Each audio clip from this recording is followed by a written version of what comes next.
A Liberal politician who favours closer ties with the European Union has won Romania's presidential election. Nicusor Dan has an unassailable lead over the Nationalist candidate George Simion. In a victory speech, Dan told supporters the process of rebuilding the country would start tomorrow. Let's speak to our Eastern Europe correspondent, Sarah Rainsford, who's in Bucharest. Hi, Sarah. So just talk us through the story of the night.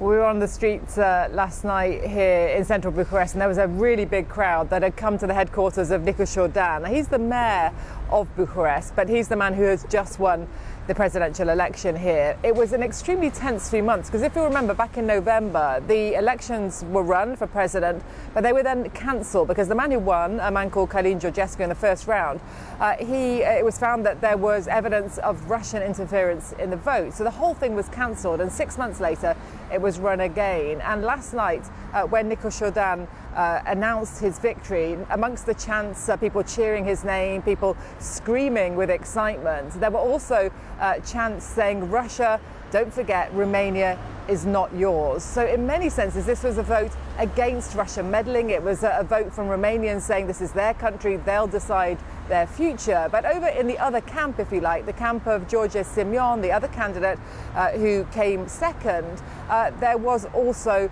frustration there. People couldn't quite believe that this was not the result they'd wanted. This had been a very tight race. They had expected to win it. But in the end, although George Simion came out and announced himself to be president, the results did not show that. The exit poll was giving 54% to Nicusor Dan, the man who eventually won. And in the end, that was pretty much the final result. 54% to Nicusor Dan, 46% to the hard-right nationalist candidate who has now lost this election.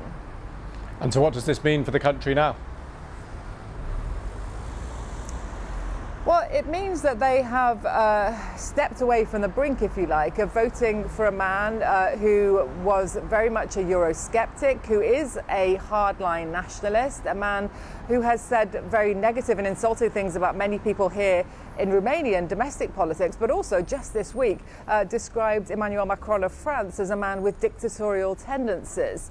I think if he had been president, you can see the kind of relationship, the kind of change in tone in relations between Romania and other members of the EU. I think that's one thing many people here were worried about.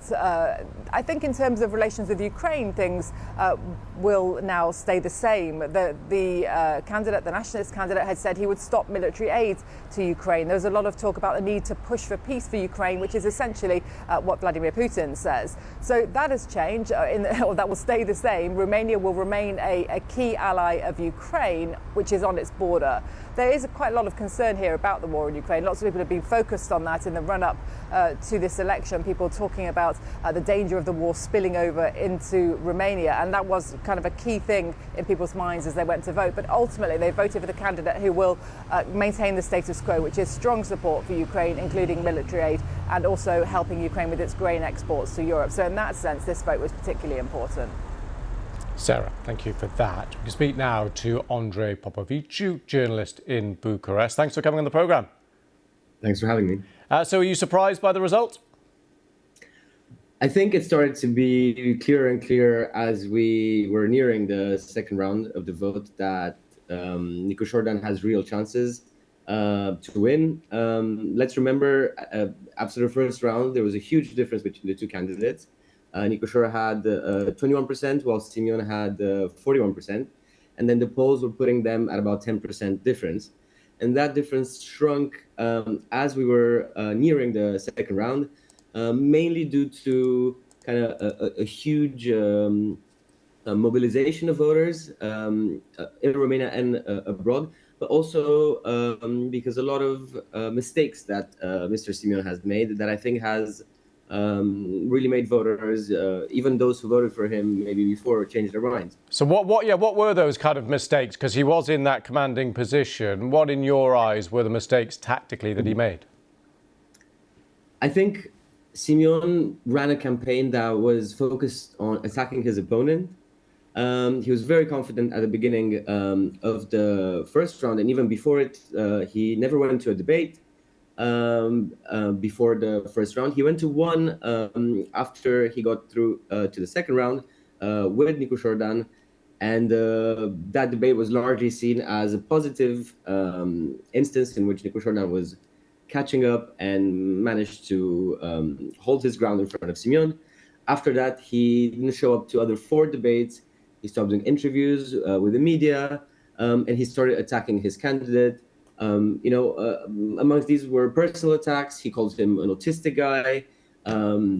There were a lot of kind of very dirty and personal attacks. And I think in Romania and in general, people have started to see that there has never been such a big difference between the 2 candidates, personal but also professional. One was a football hooligan who was extremely confident and to a certain extent had a big ego, and the other one, was a modest kind of educated mathematician who won the Olympiad twice, who was re-elected in Bucharest, who kind of really proved that his campaign, An Honest Romania, was more than just a campaign.